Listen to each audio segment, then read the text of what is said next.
Hello friends and welcome back to my channel. I am reading for Aquarius energy today and I'm going to start painting my nails, and I feel like it's part of your reading. I'd normally do it off camera, but you've even got this word here, blush, so I don't know if somebody does like makeup tutorials or something. So watch me paint my nails terribly on camera while I talk to you and give you the introduction.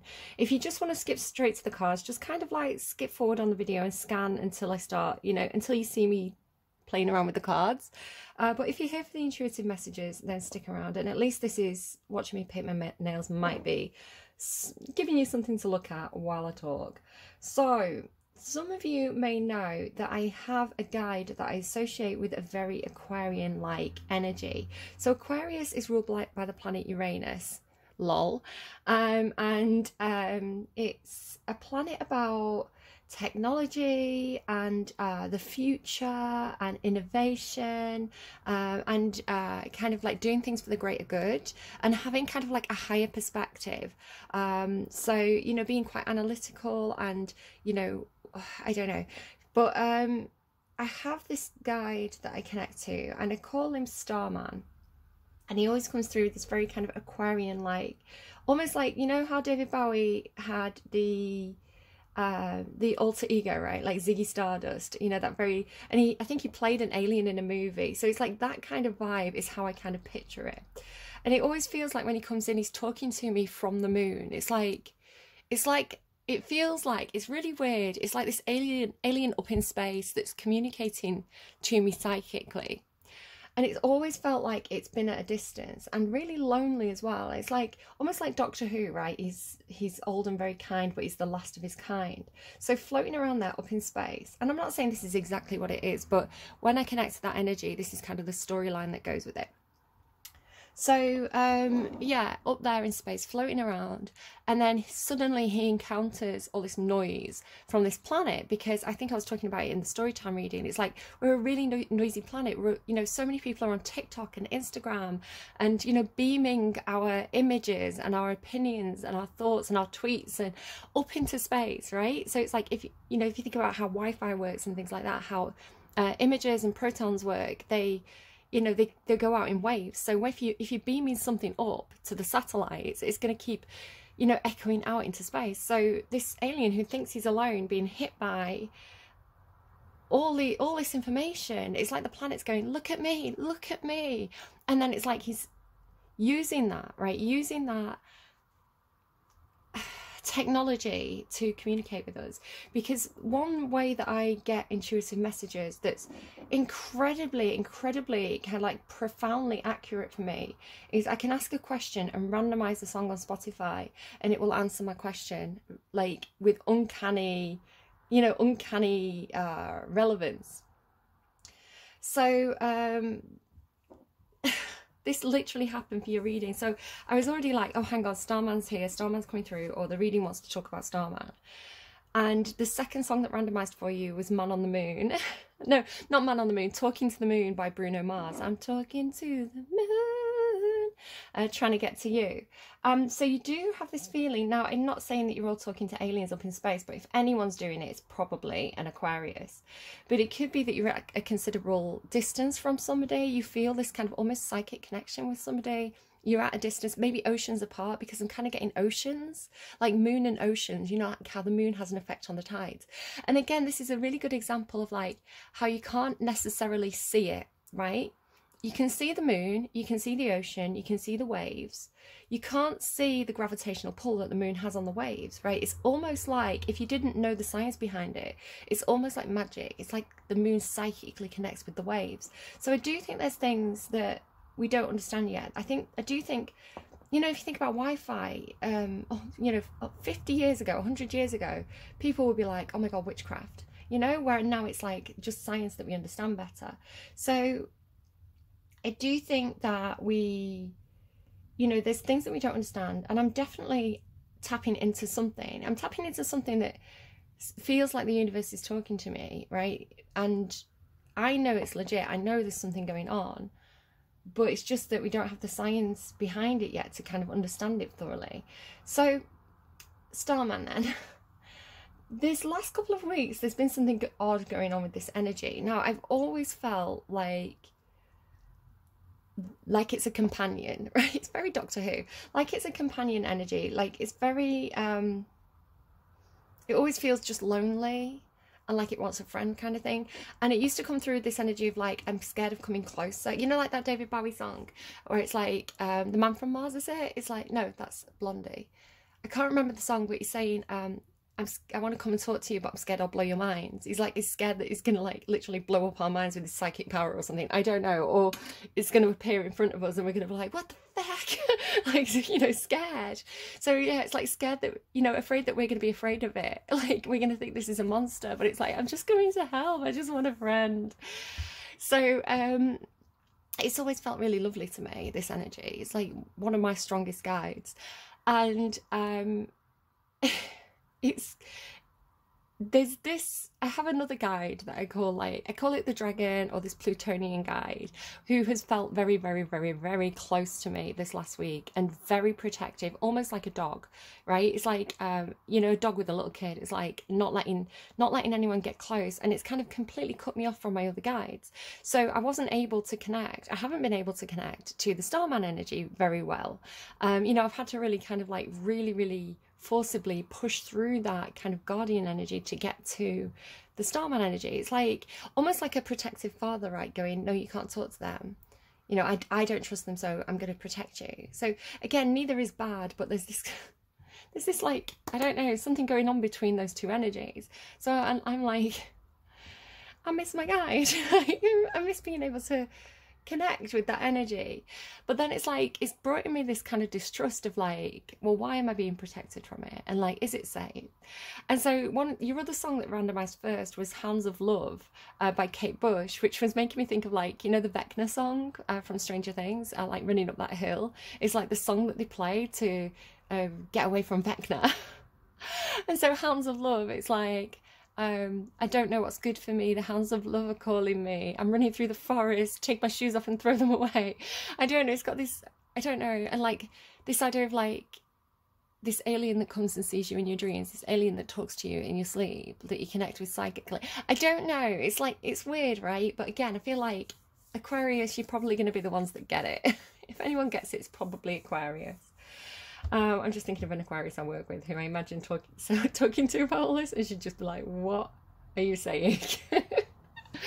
Okay, so some of you will get it. Okay, so I was really getting like this moon and ocean vibe. Oh, I've pulled out words for you as well, like, and you got mirror. Mirror was the first word that came out, which is a really profound word for me in terms of like the messages that I get. Mirrors are like portals, like they're a way that you can travel to different realms. And they're, again, if you're talking about images and protons and waves, if you put a photo on the internet, that image is projecting into space, right? So it's like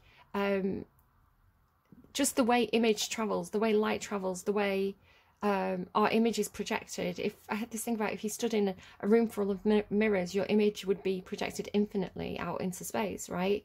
So if you watch my storytime reading, it had this concept of like being everywhere, like the impossible girl in Doctor Who, like being everywhere, because your image is constantly, like light is constantly hitting you, and whether you like it or not, whether you're not even putting images of yourself on the internet, if you go into the light hits you and bounces out infinitely, right, until it hits something else. So this is how imagery works. This is how you are seen. So even if you're not projecting yourself into space, if those light waves are hitting you from the sun and bouncing back off into space, your image is in space. How bizarre is that to think of that? So I don't know, mirrors, really profound word to come out first. Blush, again, I don't know, blush and sugar, it made me think of the blood sugar palette. I was talking about Jeffree Star in Scorpio's reading, and he has like a makeup brand, so I don't know, something about makeup. Blush, I don't know, whatever, maybe you're doing your blush in the mirror as you listen to this. And then sugar and sleep. And sugar, again, is making me think about, I don't know, there could be something about influencers, you know, social media influencers, because sugar makes me think of what was that, sugar gummies that people were taking. They were like beauty supplements in the form of like little gummy bears. So sugar gummies and sleep, I don't know, take it if it resonates, leave it if it doesn't. But yeah, I don't know. I'm kind of picking up on kind of like beauty influencer or something. Who's that beauty influencer that there was loads of controversy around? It was like a female. Can't think of her name. She had like a sugar dummy, maybe sugar dummies or something for someone, a sugar gummy range, and she got into like a big massive drama conflict with like another beauty influencer, James Charles. Yeah, I don't know, and he had like a big falling out. I don't know, that's what's coming through with those words, but take it as it resonates to you. So we've got the signal, again, the signal and the touch. It's like, again, it's like beaming ourselves up, almost like sending up the bat signal into the sky, right? So maybe this could be talking about all those TikTokers, all those young Gen Zers who are on TikTok saying, oh my God, we have to look after the planet is in crisis. We have to wake up and make changes because our planet's dying. Can you imagine all these people saying our planet's dying, and that me literally now saying this on this video, I'm going to put this on YouTube, that's going to be beamed around space. So all these people going, like these aliens who are like, maybe we can go and help this planet, this is a distress call. I mean, like, I don't know how they'd understand English, but I don't know, the images, right? The images, maybe that's what it is. Maybe they don't understand what we're saying, but they understand the images that we project. Ooh, that's interesting. So because of all this like moon and ocean stuff, I got this deck out, which I would normally never use for you. Normally it's like a very Piscean deck, maybe Cancer. It's very watery, but you are the water bearer, right? It's almost like Capricorn as well. Capricorn's like this earthy goat, right? That's how you think of them. But if you actually look at the symbol for Capricorn, the goat has a mermaid tail. Interesting, right? So it's like this water goat. And it's the same with you, Aquarius. Everybody always thinks you're a water sign, aqua, right? Aquarius. But you're not, you're an air sign. So I don't know why you're coming through so watery today, but you are. Maybe you're really sat in your emotions right now. You know, being a logical, analytical sign, being kind of like the science guy, Bill Nye the Science Guy, that came out somewhere else as well. Maybe you're very, maybe you're sat in your emotions. Maybe you switched your thoughts off. You've dialed your thoughts down for now, and you're really like getting in touch with your emotions. Perhaps maybe you've got a lot of water in your chart, but you're showing as the King of Cups. Now this king was on the bottom of the deck when I got it out, and I got the message, this is Aquarius. If you see this, this is symbolizing Aquarius. And I shuffled and it was still on the bottom of the deck. So this is symbolic of you and your energy today. So it doesn't matter if you're he, she, they. It's just the King of Cups has a really deep understanding of their own emotions, and they're quite reserved. So that's the difference between the King and the Queen. The Queen is normally more expressive. But again, it's not a gender thing. It's the character of the card. So, and then I decided to use this deck. Now this deck is funny because I used to use these two decks all the time together. I don't know why. I think because they're the same size. I got them roughly at the same time together. They look quite nice together. They look like they've got similar imagery. They're by different creators, but they seem like good companions, right? Talking about companions. So I got this deck out, but the reason I don't tend to use it, it's funny as well because Santara just used this deck in her Aquarius reading. So again, I'm not intentionally copying her. Oh, I should say actually, Santara's Aquarius reading. So I really had this feeling of like Capricorn energy. I don't know, it was like, I felt really disconnected from my guide. And it's funny because it's like there was a big gap between Santara's Capricorn reading and her Aquarius reading. I was like, and it made me really feel the impact of this. I was like, where is Aquarius? Where is Starman? Why are they not contactable at the moment? It was just so funny, the timing of Santara's reading as well. And then in this reading, she actually talks about it. So you are the King of Swords in the tarot. And she had this King of Swords in her reading. And she was talking about this Queen of Swords, which is Libra, I'm a Libra, not being able to reach the King of Swords. And I was like, oh my God, this feels like it's what I've been experiencing. Just, you know, I'm a cross-watcher watching. So it was just really, it's all really curious to me how there's so many parallels. So anyway, I got this deck out because it was like the one that I was kind of showing. And on the bottom is this card, Not For You. And this is one of the reasons why I fell out with this deck. I had a fight with this deck. I fell out with it and I stopped. I use it from time to time, but it's not a favourite deck. And the reason is this card kept coming out for me when I wanted things. It would be Not For You. And it's a really hard pill to take. It's a really hard lesson to learn. Like when you want something, when you're hoping for something, when you have some kind of dream, for the universe to be like, nah, not for you.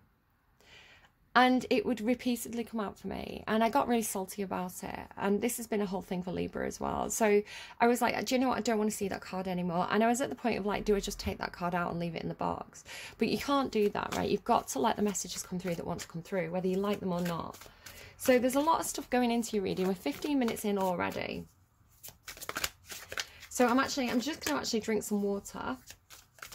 And just kind of reset myself. And then we're going to go. So I'll be back in a second, Aquarius. We'll see what the cards have to say. It makes sense though, doesn't it? And like, not for you. I don't know what's good for me. You know, the Hounds of Love. I don't know what's good for me.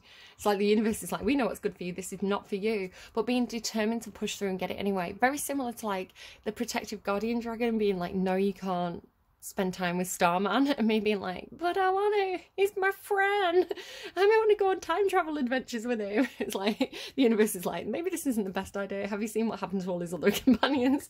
But I don't know. I don't know.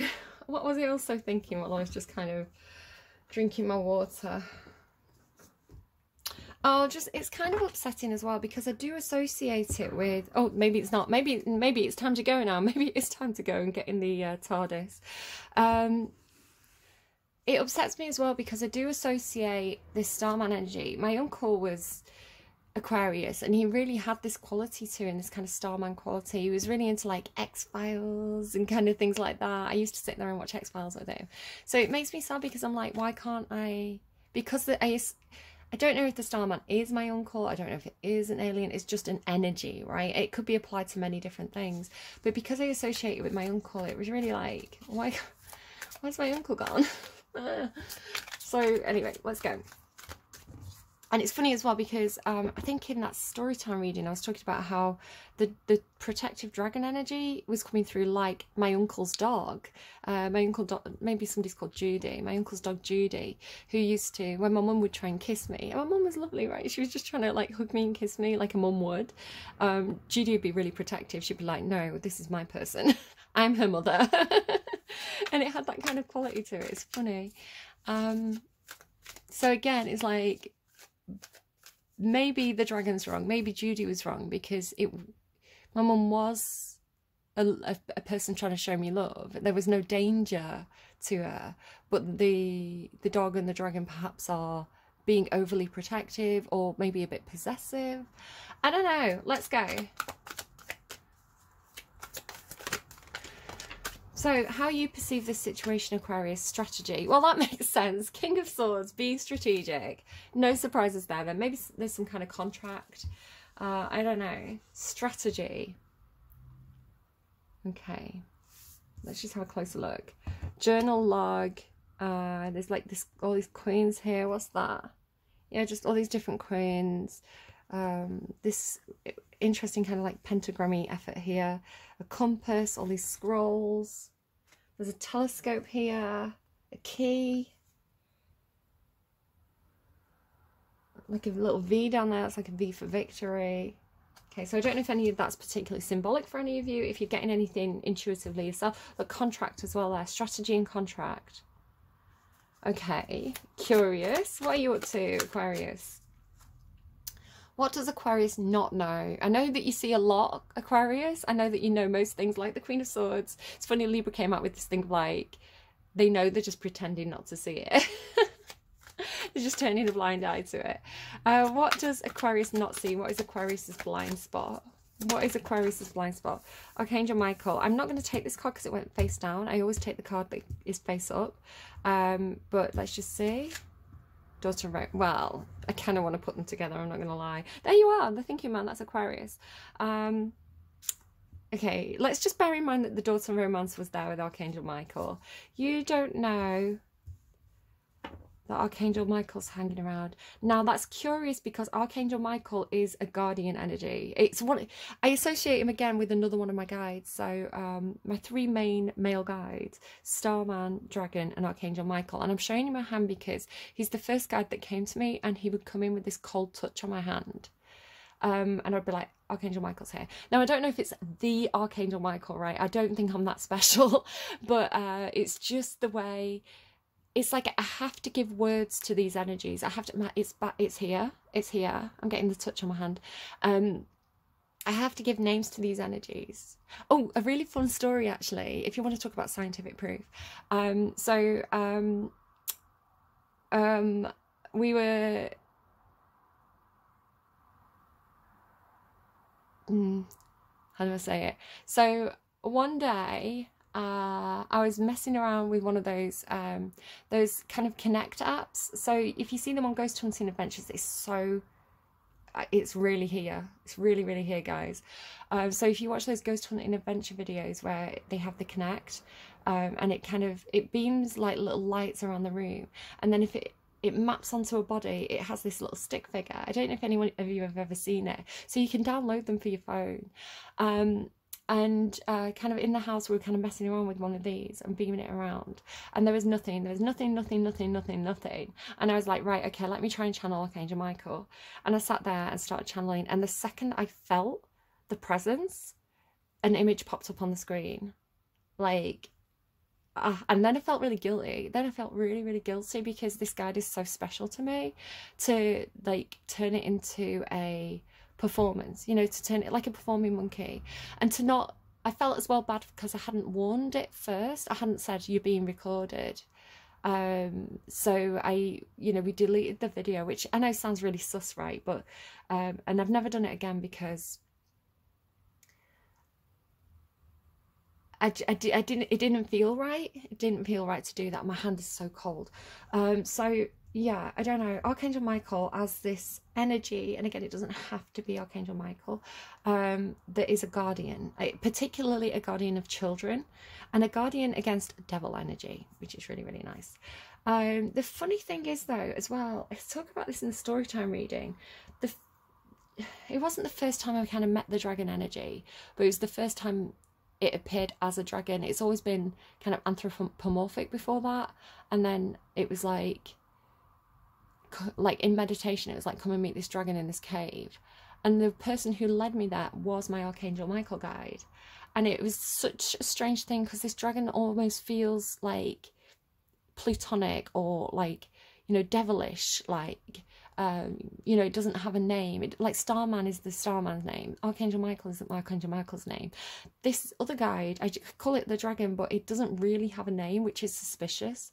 But it's like, why would Archangel Michael take me to meet something that is perhaps symbolically similar to the devil, right? And it doesn't feel like the devil. It feels very nice. Like it's probably my closest companion. And again, it's like protective and safe. It makes me feel really safe. I think it's my animus. You know, people talk, like, if you look at kind of Jungian philosophy, you know, your anima and your animus, it's kind of like a part of yourself. Not like I have DID, but it's like an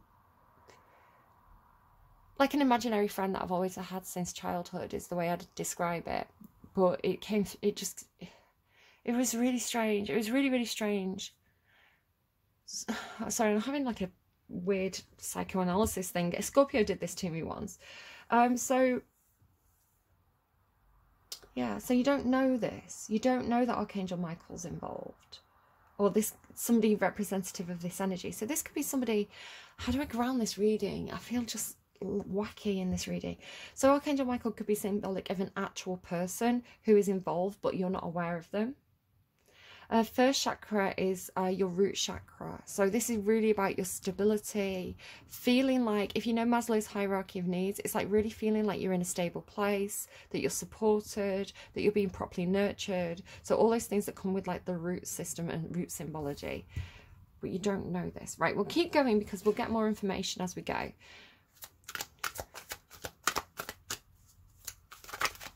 What's the advice for Aquarius? What's the advice for Aquarius? So you've been coming in. I've been really curious about doing your reading because you've been coming through as shifty, especially in other people's readings. It's like, what's Aquarius up to?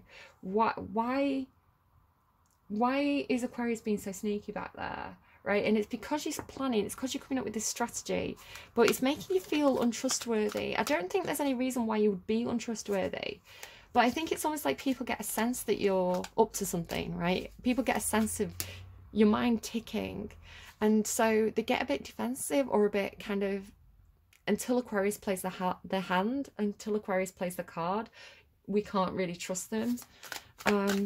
So what's your advice?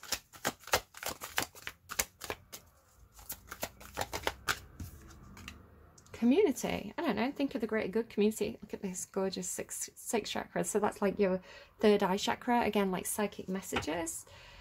Community. Maybe ask the community for support. I always think like maybe you've got a lot of admirers. This card comes with a specific message of the people who are vying for your attention. It's like they're all very samey, right? You know, like, again, like Instagram influencers, this idea of beauty, it's like right now, because of social media, there's like one, it's like only like there's one way of being beautiful. And then if you look at kind of like how Kim Kardashian used to have that like really curvy, voluptuous figure, that slim, thick figure that everybody was coveting at the time, is like the ideal of perfection. The pendulum's shifted now because once a beauty trend gets so popular that everybody looks the same, it becomes standard. Rather than the ideal, it becomes the standard, and therefore something that's unique becomes the new ideal. This is why, for example, people fetishize, or in the past, so like 1920s or something, people fetishize people from different cultures because it was exotic, it was intriguing, right? And that's exactly why, you know, we haven't had one ideal of beauty that has persisted throughout space and time. You know, body shapes change, you know, people want different noses, different lips. So at one point it was fashionable to have like the big brat's lips, and then you got like the Cupid's bow kind of Russian doll lips.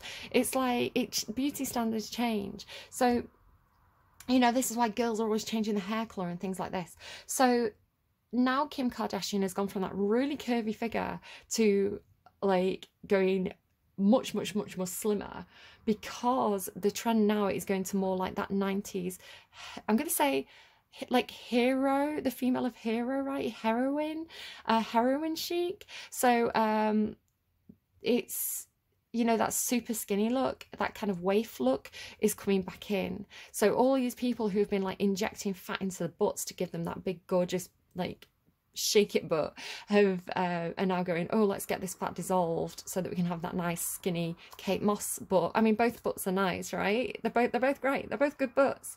You know, it's just what is perceived as being the desirable look. So there's something about this card always talks to me about something about the girls who all look the same, right? The girls who follow the beauty trends, they all have the same hair, you know, they all have the same hair colour, they all have the same lip fillers, they all have the same shaved jaw, they all have the same, you know what I mean? It's like they all wear the same makeup, they've all got the false tan, and it's like there's nothing wrong with that. If that's what you perceive, that if that's what makes you feel beautiful, then go ahead and follow those beauty trends. But don't let people say that you're not beautiful because you don't.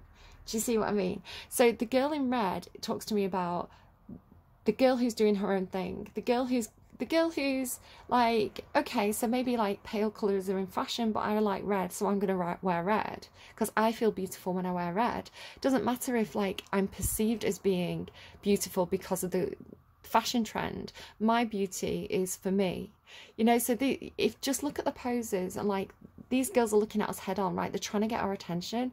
This girl's doing her own thing, she's playing her music. So it always talks to me about, now I don't like this term, but there's that term, isn't there, like I'm not like the other girls, right? It's like, again, it's like a meme, it's something that people make fun of. I'm not like the other girls. It was like a movie trope in like the 90s and stuff. But it really is, it does give me that. It's like there's somebody who catches your eye because they're different, because they're not doing what all the other girls are doing. So take that if it resonates. You did have daughter romance. So again, this could be you. You could be really standing out from a community because you're going your own way. You're doing your own thing. You don't know what's good for you, because what's good for you is just other people's opinion of what's good for you. It doesn't mean they're right. You know, popular opinion is often wrong. You know, and it's the kind of thing, it's like, that's why we look back at stuff that we used to do in like the 90s or the 2000s, and we think, oh my god, what was wrong with society? Like, why do we think that was acceptable? And it was like something that was really popular because we were wrong, because society was wrong, because we'd been brainwashed by media, or, you know, what other people think and say. And we just, it's like that thing as well about like subtle drips. So if you're drip fed something over time, it becomes normalized. And this is why awful things can happen. Like, you know, you look back on things in history and you think, oh my God, how did the population let that, I'm getting Michael again, how did the population let that happen? Like, how did people think that was okay? How did people think that was acceptable? Because they've been like acclimatized to that. You know, it became normalized. So there's a danger to popular opinion. It's a dangerous weapon, actually, and it is weaponized. If you look at dictators and tyrants and demagogues and oligarchs, they weaponize popular opinion. So platforms like TikTok and Instagram are actually, and Twitter now, right, you know, can be weaponized, and people engage with it completely oblivious to the fact that they're being brainwashed, mass brainwashed. Okay, let's go on strategy. Are you the one brainwashing everybody? Chop wood. You're being very, very patient. You've got this energy of like, I've got a plan, I'm waiting it out, and while I'm waiting it out, I'm going to go and do the boring stuff. I'm going to go and do the laundry until my plan plays out. I'm going to go and chop wood until my plan plays out. Again, it's coming through with a slightly sinister vibe, which I don't know why this is happening with your energy. Again, it may just be that people don't trust you because you are going against the grain, thinking about wood and grain. But I had a meditation where I was a tree next to a bonfire and people were throwing logs on the fire, and it was weird. It was like, oh, that log used to be me, you know? Ugh. So I don't know if there's a bit of that to it, but we'll keep pulling cards. But Michael's here, and you don't know this. Archangel Michael? Community. Somebody's protecting the community. There's a higher power protecting a community here. It's like the universe is involved.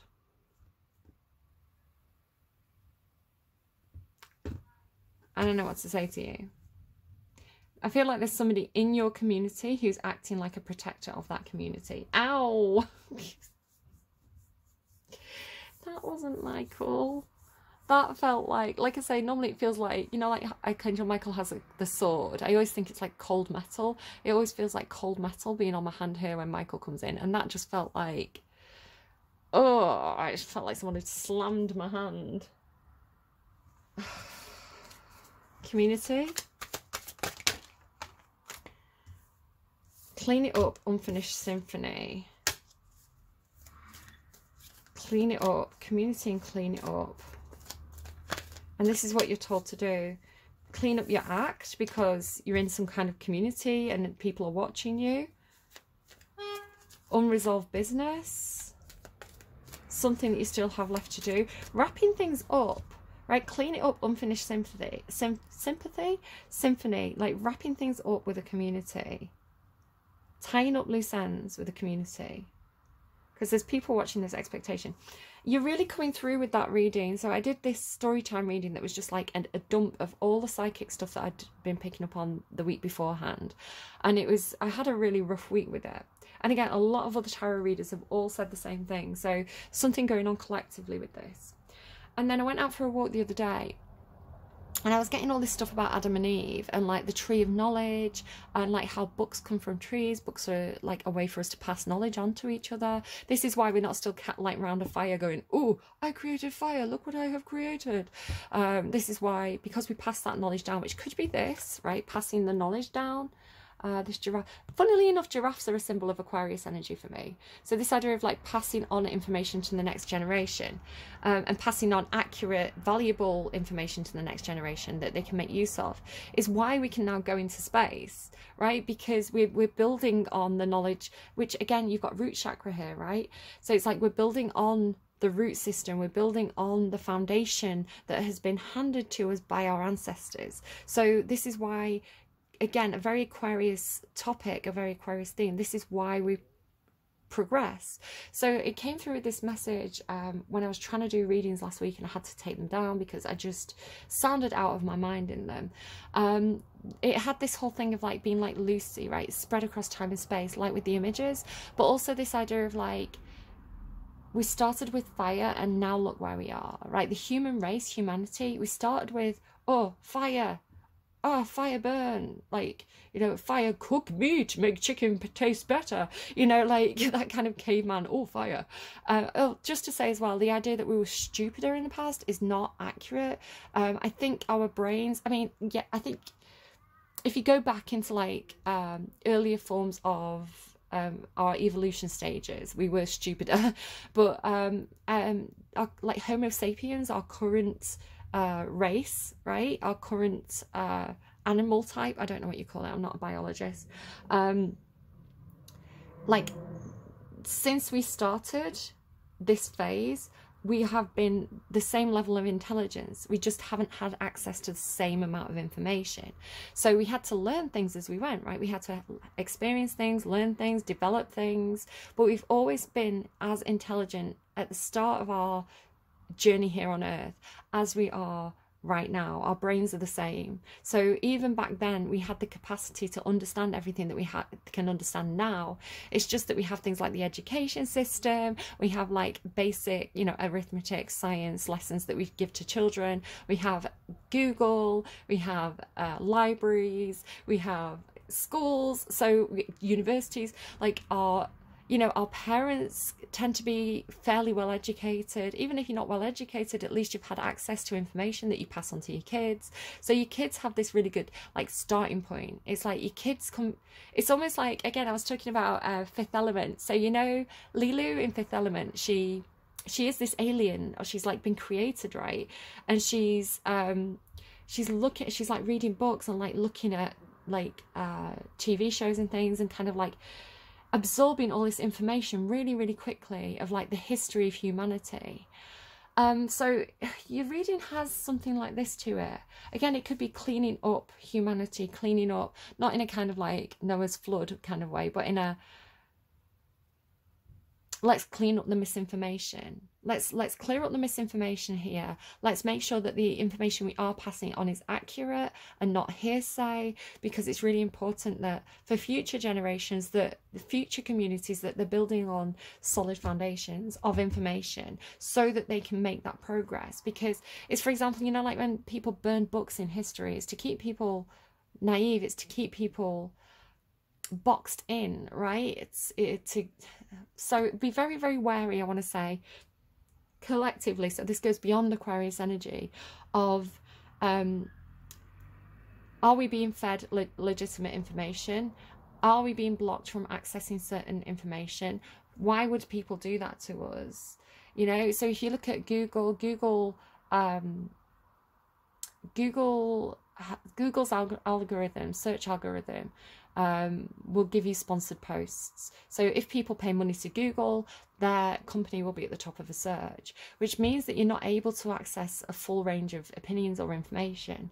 So there's other websites that you can use that, if you compare it, if you ask a question to Google and you ask a question to a different website, you'll get different answers and you'll get a bigger range of answers. So I literally just watched a video this morning about TikTok.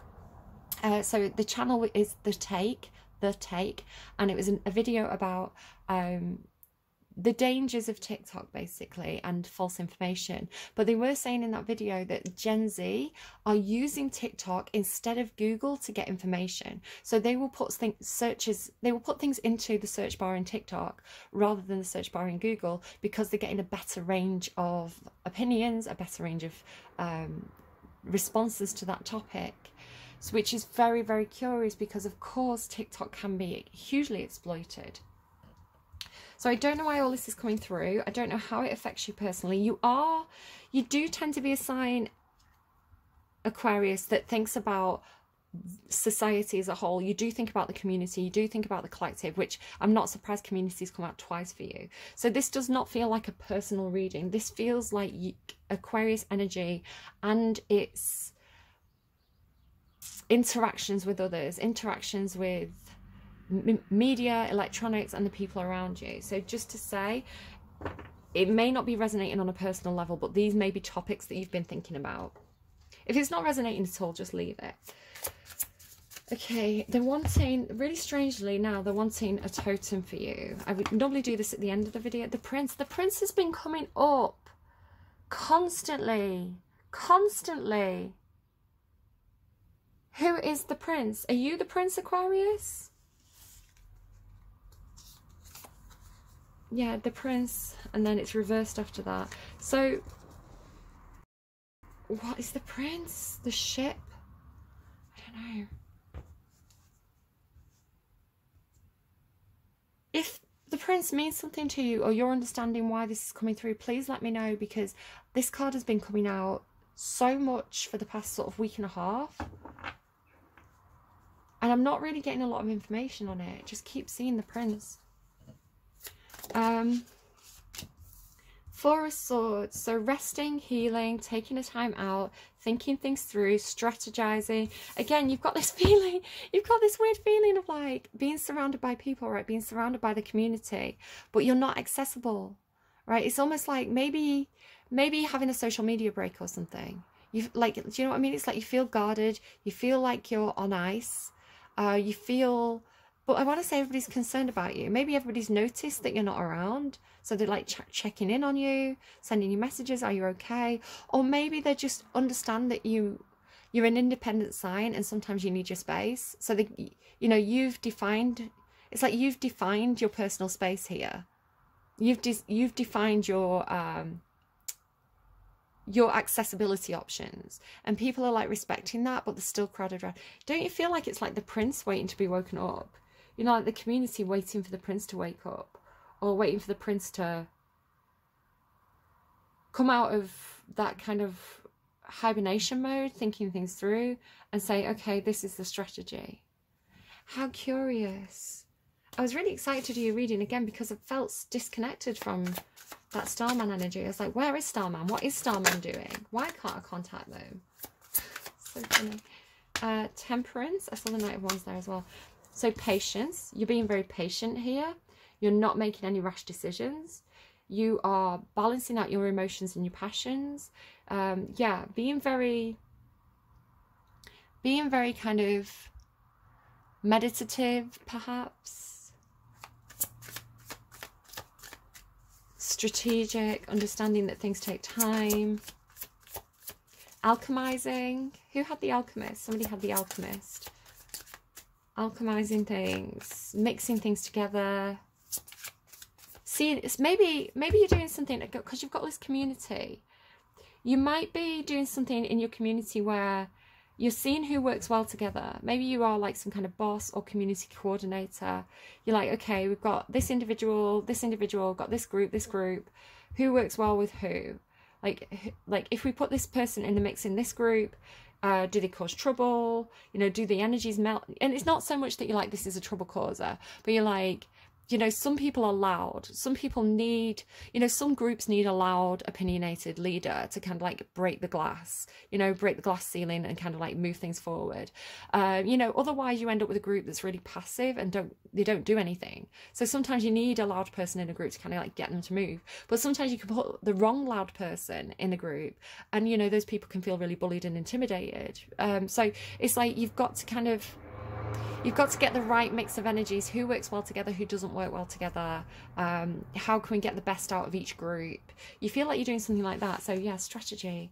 And then chop wood. There is this feeling of it's not the right time. It's not, maybe it's the kind of situation of like when you're thinking something over, when you've got decisions to make, when you're coming up with a plan, you know, if you just sit down and think about it, you get in your own head. Where, you know, sometimes if you get out and do something, it's like, for example, I do it when I'm getting in my own head. I go out for a walk, and the process of just walking and thinking, you know, and listening to music, it kind of, I have a lot of epiphanies. I have a lot of, you know, I come back with a lot of clarity. So maybe you do, maybe it's like, do you know what? I'm just going to go and fold the laundry and let my brain wander. It's like, it's almost like, if you know automatic writing, now I can't do automatic writing, but I believe what they do with the process is, so automatic writing is where it's almost like you switch off your thinking brain, right? The active part of your brain, the part of your brain that you control. So it's almost like you dial it down, or you turn that part of your brain off for a while, and you go into your subconscious part of your brain. So it's like the part of your brain that kind of like wanders. And the way that you have to do this, and then you get psychic messages basically, or messages from your own subconscious, but you have to distract your thinking brain. So instead of just turning your brain off, what some people do is they count, or they do something really mundane and repetitive to distract the thinking part of the brain, so that the subconscious part of the brain can come forward. So you may be doing something like that. It's like chopping wood, doing the laundry, washing the pots, going out for a walk. Distracting that part of your brain allows the kind of subconscious to step forward and be heard, which a lot of the time is where the answers come from. We can overthink with I'm terrible, I've got a Gemini moon, so I overthink like crazy. I was like at 1:30 in the morning last night going like, oh my God, like, I don't know, I was having all these epiphanies about social media. Chariot. So gaining some control here. You seem to be harnessing some conflicting energies. Again, Temperance is mixing energies. They have like fire and water, and they're mixing them to alchemize them into something new. The Chariot card talks about two very different energies, almost like yin here and yang there, that are pulling in different directions, but successfully gaining control over this and bringing these energies together into alignment so that they can move forward together. So you have a plan for this, and I think you're predicting success. But what are you not aware of? Archangel Michael and community. 10 of Cups, gorgeous, love to see it. Archangel Michael does carry that 10 of Cups energy. Again, being a protector, wanting everybody to be happy. Maybe this is somebody who's very popular in your community. I mean, maybe they're really good looking, right? They just have that natural, maybe they're called Michael, I don't know. Maybe they have that natural flair for, you know, social situations, maybe a little bit of sparkly Virgo in there, you know, a little twinkle in their eye, so, like Virgo, underestimated in social situations, absolute legends. So yeah, it's like somebody who's very approachable, you know, really gives off good vibes. You know, natural leader, they don't even have to try, people just gravitate towards them. Maybe you've overlooked this person, or you've overlooked the potential. Maybe you saw them as a bit of a himbo, a bit of a Ken doll. You know, maybe they're not very skilled. Maybe they're not very... Maybe you've dismissed them because you think, well, they're not very skilled. You know, the CV is a bit lack. You know, I don't really see what their role is here. But it's like, by putting them in the mix, it's like the team works better. It's like they're putting them in the mix. They just raise the ship, that makes sense. The ship is the team. The ship is the project. So it's like by bringing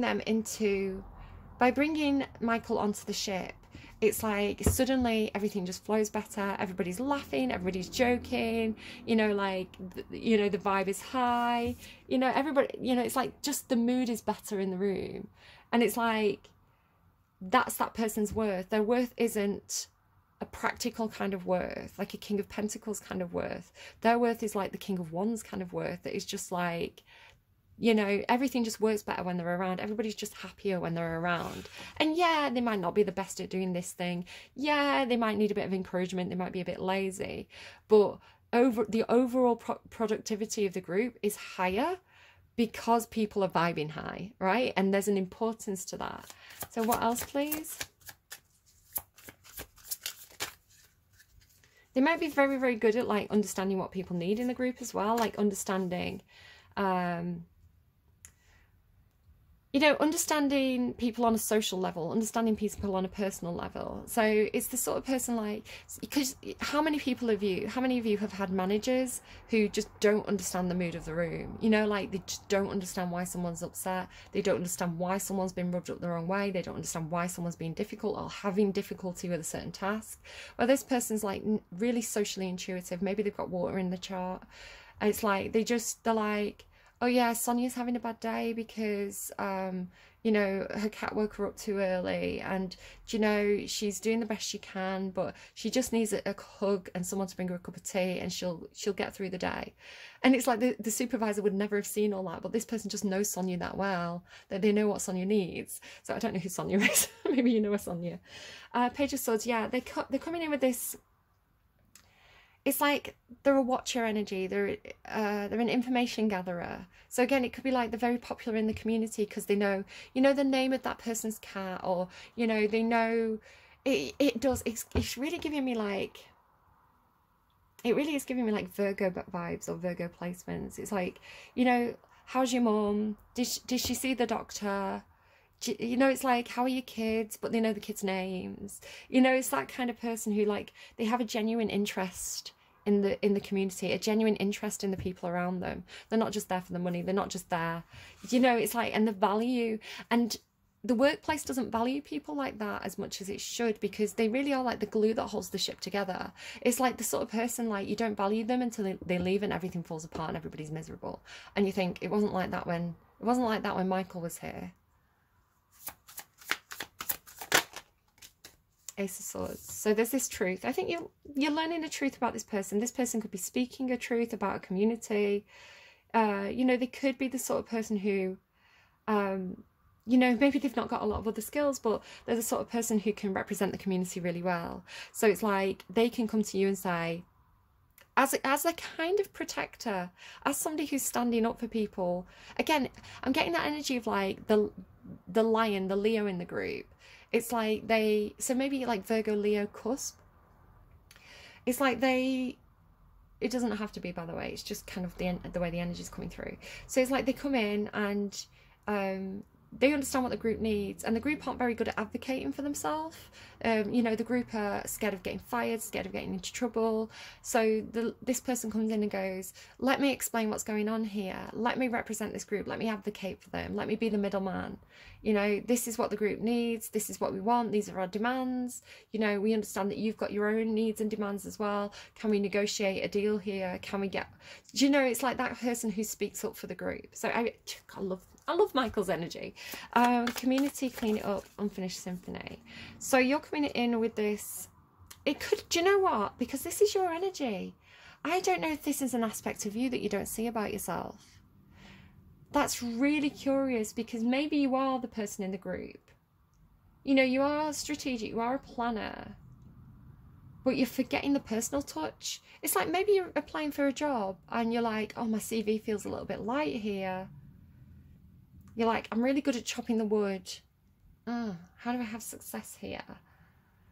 And it's like, because you're forgetting about this really important, like, humanity aspect of the Aquarius sign, you're forgetting that you are a natural leader. You forget that, you know, that project that you worked on with that group, you know, everybody enjoyed working on that project, and, you know, everybody had good things to say about you. The project did really well. And it's like, because that's the difference I make. You know, I'm the glue that holds the ship together. So then what seems to be happening here, clean it up, an unfinished symphony. With the Queen of Pentacles, I feel like you move into a mode where you're being very responsible. Again, you're coming in with this kind of like almost mother hen energy of like being, looking after everybody in the group, but looking after everybody's needs in the group. So, you know, emotional needs over here. This is practical needs. This is saying, can I help you with that project? Do you have the resources you need here? Is there, you know, come to me if you need advice. So very, very kind of like mothering,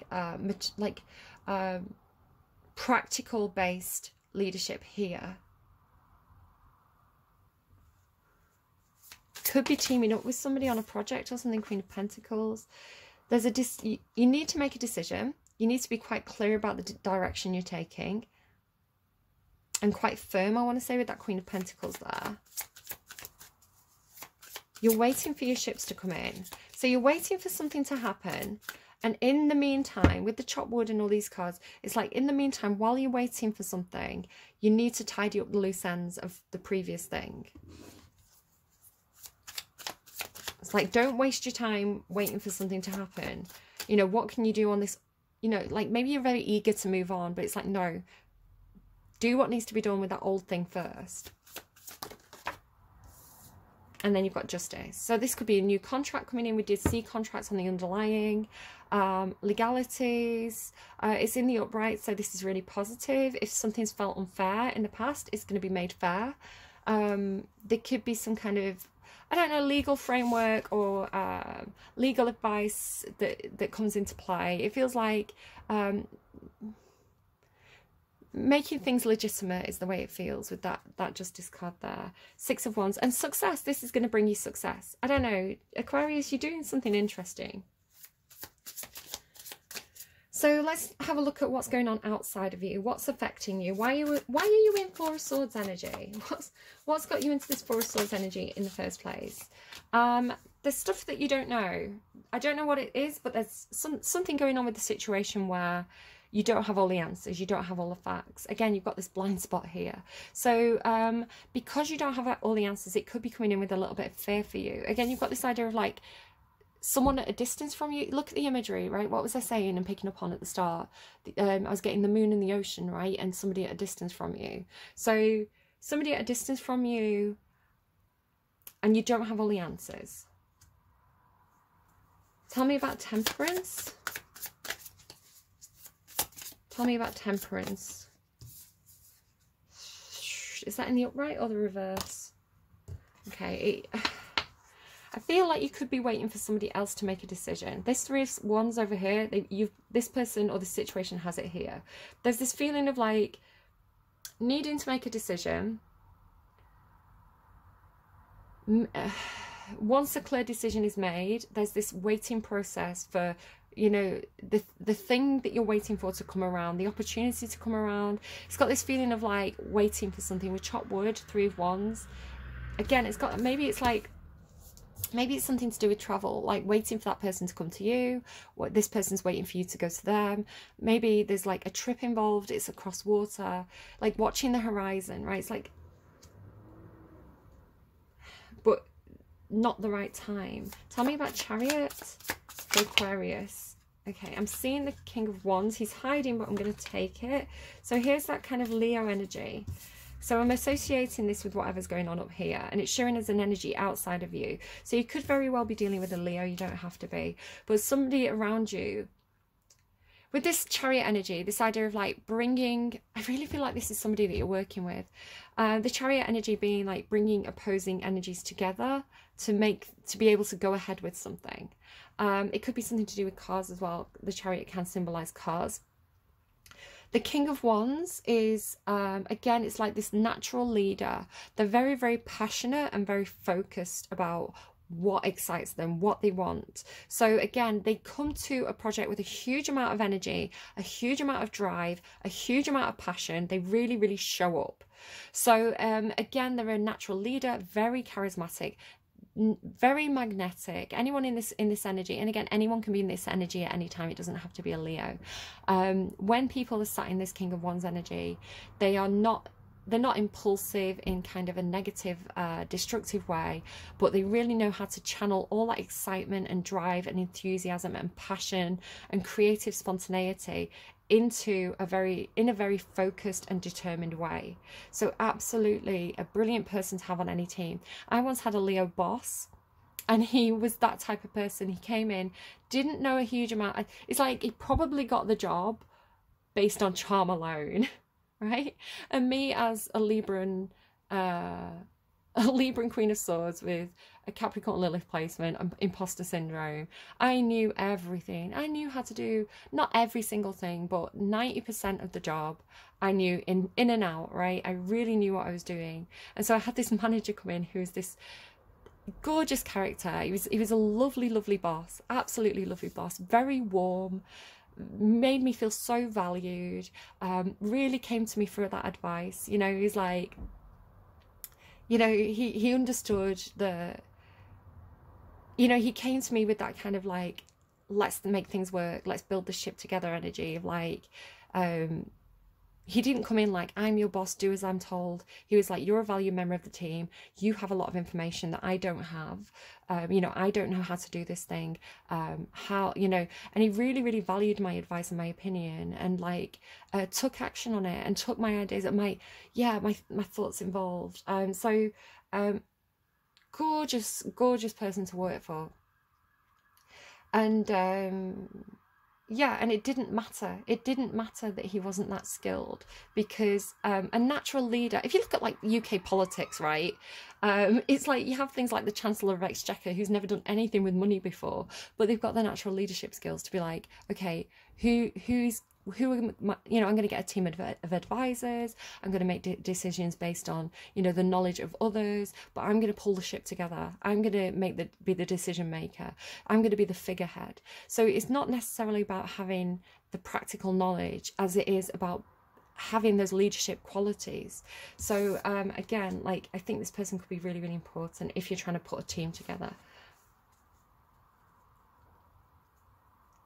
And they'll just have that, like, affable lion vibe to them. Like, if it's a Leo, like, absolutely. If you think about, like, you know, the Cowardly Lion or something, you know, in Wizard of Oz, like, you know, basically, like, just a big, fluffy, affable bear of a person, you know, all sunshine. They've probably got that to them. Right, 10 of Cups. And that's not saying Leos are perfect in any way, shape or form, right? Any sign has good qualities and bad qualities. This is just really a chance for those good qualities of this person to shine. So tell me about the 10 of Cups. So, you know, the thing is, you'll know this person because they make you feel like part of the team as well. They make you feel like you're included in that 10 of Cups energy. Yes, success. So it's come out in the reverse. So I feel like perhaps this person hasn't had success. You know, maybe they didn't get on a project because they didn't meet the requirements. But I don't know if this person's been overlooked in some sort of way. It's like they're, you know, what they bring to the table has been overlooked. And maybe they've got a bit of FOMO. Maybe they feel like they've been shut out.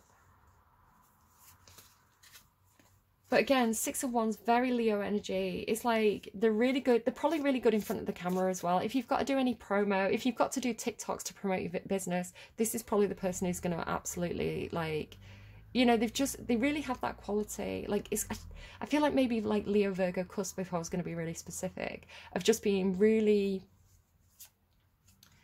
do you know, like a man of the people, you know, like Mark Antony type of vibe. Page of Swords. It's like they don't even have to try. People just like them. You know, they just have to show up and crack a joke. And it's like the sun's appeared in the room. Page of Swords. 2 of Cups. Yeah, no, they just, again, what I was picking up on, 2 of Cups, they just get on with people. It's just like they feel like everybody's best friend, everybody's soulmate. I feel like you're watching them. You're almost going, how do they do this? What is it about them? Why does everybody love them so much? You know, I've got the skills, I've got the practical knowledge. Why does everybody love them so much? It's just, they were blessed, you know, like when they were being made by the Creator blessed them with this golden lion sun quality of Leo placements. They don't even have to be a Leo, they could just have like a Leo placement. And it's, again, it is the kind of thing that some people just seem to be blessed with, you know, the kind of charisma and social, you know, social magnetism that's just, some people just ooze naturally. And it's just, you can learn it to an extent, but some people just have it, you know, they have that spark. Tell me about the Ace of Swords. You know, I'm jealous too, because I'm socially awkward. I'm the potato in the room. I'm the, you know, I'm the everyone who's like, oh, she's a bit odd. She's a bit opinionated, she's a bit odd. She's a bit grumpy because we're not listening to what she's saying. I don't have that natural kind of like, everybody look at me, I have all the answers, when I don't. Quality. But I'm not jealous of the people who have that. It's a blessing. I saw the Sun card. Ace of Swords. Again, this could be an aspect of yourself that you're kind of overlooking. 2 of Wands, yeah, a decision needs to be made here. A decision. Maybe this person's waiting for you to make a decision. They're waiting for you to speak a truth. You know, they feel like they really, I am getting this feeling of FOMO from this person. I feel like they wanted something. They wanted to be part of a project and they didn't get on it. And they're feeling a little bit like, and again, it could be you. It could be your subconscious talking. You know, so they've got this like feeling of like being stuck indoors, looking out the window, wanting to travel perhaps, wanting to have fun, wanting to be part of the project. I just don't show you what's down there in case any of that's significant. And they're just It's kind of setting that Five of Pentacles energy of like, when's it going to be my turn? Queen of Pentacles. So you're now in this Queen of Pentacles. Nine of Pentacles. So they're showing as independent and you're showing as not independent. So you're still doing something on the ship. You're kind of almost captain of the ship here. Or, I don't know, milkmaid of the ship. I don't know what you are. Cook, the mother of the ship. You're the mother of the ship. I want to say maybe the prince of the ship is like, do you know what? I'm going to go and build my own ship. I don't know. Like, that's the kind of energy that I'm getting from them. They're showing us having more freedom, more independence. You know, their finances aren't tied up in other things. You have a lot of responsibilities. You're kind of, again, like the community relies on you. The community pushed this person out. So they're like, do you know what? I'll go and do my own thing. Actually, thank you for my freedom. I don't know. It has that feeling though. I'm not gonna lie. It has that feeling. It's funny. This is a ship here as well. I have a sneaking suspicion, and I'm gonna come through with a little bit of a warning here for some of you. For some of you, right? You've been too reliant on skills, and you've overlooked the importance of the people who act like community glue. Right? It's like, that's not the sort of thing that you can really put on a CV. So you've overlooked that and you've shut this no. So wait, for some of you, too reliant on skills and you're not looking at that aspect of yourself. It's like you have this quality and you're not valuing it, right? So for some of you, this is all you. For others of you, you've not valued this person, the glue that holds the ship together. You've built the ship, you've got the community on board. This person hasn't been included. I wouldn't be surprised if there was some jealousy there. I'm not going to lie. Aquarius, you'll know if it's for you or not. This person's going to go away and build their own ship. As soon as their ship's seaworthy, all that community are going to go and get on their ship. And your ship's going to fall apart. And I've seen this happen in workplaces. I've seen this happen before, guys. Because this person made the ship feel like this, right? And without this person, I don't know, people want that. People, you know, people want to feel valued. People want to feel like, that high vibrational energy of the group. So, Three of Wands. Were you the ones who were getting the Jerry Maguire readings a few weeks back? Somebody was getting Jerry Maguire, you know, like where he kind of like, he's leaving the office and he's like, who's coming with me? And everybody's like, and Bridget Jones is like, she's not Bridget Jones in that, but Bridget Jones is like, I'll come with you. And it's just them that go and like leave and like start their own business. But it's like, it's almost like the seed is like, so yes, people might not leave immediately because this is kind of like pie in the sky, right? There's no ship built yet. So it's like people aren't going to leave a fully built ship to go and, you know, it's like, well, what are we going to do while the ship's being built? Well, when the ship's built, because this person's showing up as having the resources, you know, when they've got something tangible to offer. Tell me about the Three of Wands.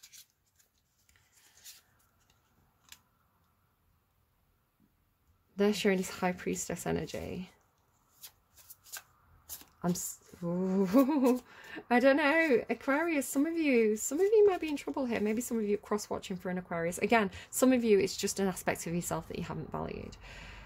This person knows. This person's got a uncanny sense of intuition here. You're waiting for your ships to come in. You're waiting for this contract. They're playing the cards very close to the chest. I kind of feel like I'm spilling the beans a little bit in this reading. But I want to say they're also very, very connected to spirit. So if this is somebody who's not you, very connected to spirit, it's like Archangel Michael's on their side because they are coming through as this protector of the community, this representative of the community, who's perhaps been ousted in some sort of way. So it's like spirit's on their side. You're showing up as really strong, really good. I just think it's almost like there's a mistake. Either a mistake being made, because again, this is your blind spot. You don't see this. It's like, if this is your reading, I'm sorry, Aquarius, again, maybe this is like flip and reverse it. It could be a warning. It could be a warning to say, if you overlook this person and you don't include them in this project, they're going to go off and make their own thing, and everybody will follow them. I feel like I had a reading like that, a story time reading a couple of weeks back. Tell me about justice. I'm getting Lamar. If there's any justice in the world, I would be your man, and you would be my girl. If I found you first, you know it's true. Maybe it's like poaching. He would be alone, and I would be with you. Oh, this person's sneaky. Oh, you think you're strategic? You think you're strategic? This person's playing the cards close to the chest, and they're being strategic too. The thing is though, if this person has done anything low vibrationally, if this person's sabotaged anything in any sort of way, if they've come and drilled a hole in your ship, if this person's been low vibrationally sneaky, justice will be on your side. The outcome will be in your favor. So yeah. Okay, interesting.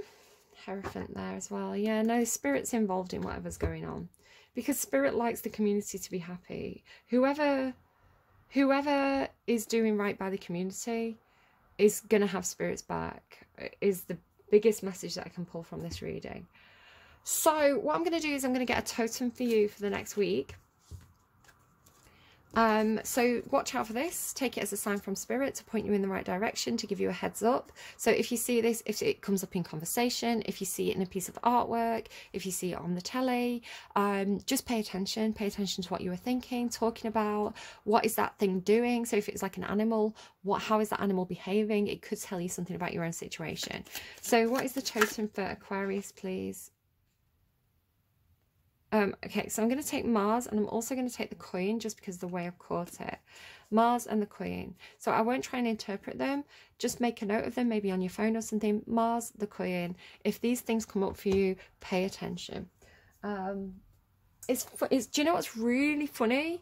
Is that I mentioned Mark Antony, and I also thought about Augustus Caesar. Mark Antony, Augustus Caesar. Now, if I switch to Augustus Caesar slightly, coinage was really important in Rome. I don't know why I'm thinking like the Doge coin, right? The dog coin, Doge coin. But like money was really important in Rome, because if you were, it's funny as well, didn't I talk about like Chancellor of the Exchequer? So it's like, if you're making the money, right, okay, hang on, how do I describe this? In ancient Rome, there was something called the cursus honorum, and it was a series of jobs that people had to get into politics and to be seen as being successful in their life. And one of the most important jobs, and it was a civic job, it sounds really boring when you first hear about it, but it was the person who ran the money, right? The person who was like running, the Chancellor of the Exchequer, basically. It was like you're in charge of making new coins, dispersing the coins, you know, managing the finances of Rome. And so the reason why this was such a coveted job and such an important job is the person who was making the money got to design the money. So of course, what would happen was whoever was the is it like the prefect or something, the aedile? I can't remember all the different names of it, but to do this job, you would put your own face on the money, you would put your family crest or family symbolism on the money, you'd put your name on the money. So all these people and you were quite low down, you weren't particularly well known at that point. But what would happen is, as this money got dispersed around the Roman kingdom, people would get this money with your name on it. Right? People get the paycheck with your name and your face on it. So when you, years and years later, when you would run for election to consul or something like this, people knew your name and they knew your face. So it was a really important stepping stone on the way to those kind of later success, like running for Prime Minister, right? It's as though, imagine in the UK, when you're Chancellor of the Exchequer, you put your name on all the coins. When you get your paycheck, it's like courtesy of, I don't know, Michael, Chancellor of the Exchequer. you know, and it's like, so everybody knows your name. So when you run for Prime Minister, everybody's like associates your name with getting paid. So yeah, worked really successfully for Augustus Caesar, for example, if you want to look into that, how he paid his troops, how he promised his troops. Now, the reason why I'm talking about this is because Mars was, Augustus Caesar really kind of through his propaganda, he aligned himself with Mars and Venus. It was like Venus was his mother and Mars was his father. It was the propaganda that was put on it. Now, that wasn't literal. It was because he these were kind of patrons of Rome. So he's really aligning himself with these kind of patrons of ancient Rome. Venus, because basically Venus was instrumental in the story of the foundation of Rome itself. She was very much a mother figure to Rome. And Mars, because his adoptive father was killed, Julius Caesar was murdered. So when Augustus came into power, he kind of cleansed Rome of all the backstabbing. And so he promoted himself, and his kind of propaganda machine promoted him as Mars the Avenger, or associated him with Mars the Avenger. So Augustus had this very clever PR machine around him. So on the one hand, in his younger days, he was this Augustus the Avenger character. And in his later years, when he was, you know, establishing a more peaceful society, he styled himself as the Pater Patris, which is like the father of fathers of Rome. So it's almost like a priest-like figure. So it's just interesting, the symbolism. Mars the Queen, it really makes me think of Augustus Caesar and his propaganda machine. So take that what as you will. Maybe go and look it up if you're interested in knowing further about it. If you did not come here for a history lesson, I don't know what to say to you, but keep an eye out for Mars and the Queen. Maybe look at, you know, this is why in the UK we have like the Queen's head currently, but we're going to have the King's head on the Queen, right? It's like, I don't know, it's feeding into the narrative. Oh, it's like getting a paycheck, but like, it's like, imagine like at work you get your pay slip, but it's got the face of the accountant plastered on it with like a big slogan going, "Have a good day, I love you, I've got your back, here's your money, go and treat yourself." You know, it's like, oh, thanks, accountant. It's like promoting the good vibes. I don't know, there's something about that. Or imagine like every time you got paid, you got an email from the accountant saying, you did great work, you know, here's your paycheck, have a great day. And you get to know the name. I don't know what I'm saying to you. Okay, so Hounds of Love and Talking to the Moon. Can you give me a song, please? Just as a little heads up for Aquarius to know how to navigate the next week or so. Reach for the Stars, baby. You've got Reach by Gloria Estefan. Now, this is a song that she did for the Olympics yeah, it's NBC, but I don't know why I'm seeing like New York City. New York City could be something for someday. So I love this song. Vibes. It's a bit cheesy, but I love it. So, some dreams live on in time forever. Those dreams you want with all your heart. And I'll do whatever it takes. I'll follow through with the promise I made. Put it all on the line. What I hoped for at last would be mine. If I could reach higher, just for one moment touch the sky. From that one moment in my life, I'm going to be stronger. I know that I've tried my very best. I've put my spirit to the test. Some days are meant to be remembered. Those days we rise above the stars. I'll go the distance this time. Seeing more, the higher I climb. That the more I believe, all the more that this dream would be mine. Yeah, and then it repeats. So I really like that line. Where is it?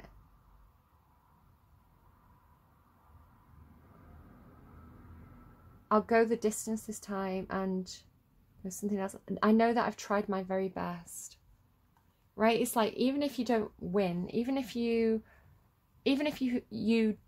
don't succeed in what you wanted to succeed in, even if you don't get that job contract, knowing that you've put your all into it, knowing that you've tried your very best is good, because it's like, there's nothing more that I could have done in that situation.